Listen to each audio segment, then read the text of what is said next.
شكرا لك. مشاهدينا، إلى قطاع التعليم العالي، تشهد مختلف الجامعات الجزائرية عبر ربوع الوطن احتجاجات للطلبة والأساتذة، احتجاجات أدخلت الحرم الجامعي في دوامة من الفوضى ووضعية تتطلب من وزير التعليم العالي التحرك من أجل إنقاذ القطاع. سيد أحمد هديبل.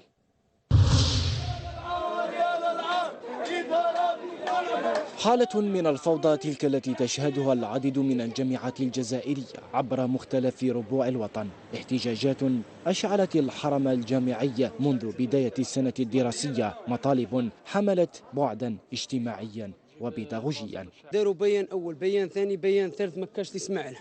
المركب الدوش ما كانش، يا عباد الله، كيفاه إنسان يدير سبور ما كاش كيفاش يدوش.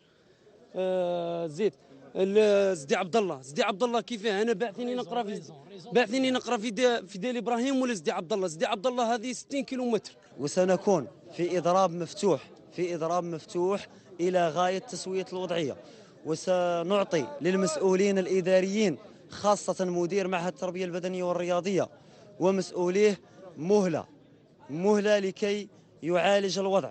موجة الاحتجاجات والغليان صنعت ديكورا يوميا في مختلف المؤسسات والمعاهد الجامعية، وبعد الطلبة الذين انتفضوا في عدد من الولايات دخل الأساتذة الجامعيين هم أيضا على الخط. رح يكون 3 أيام 13 14 15، ويكون فيه تنظيم وقفة أمام وزارة التعليم العالي، وبعد العودة من العطلة رح يكون فيه 3 أيام أخرى احتجاجية، ويكون فيه المجلس الوطني رح يتخذ قرارات أخرى.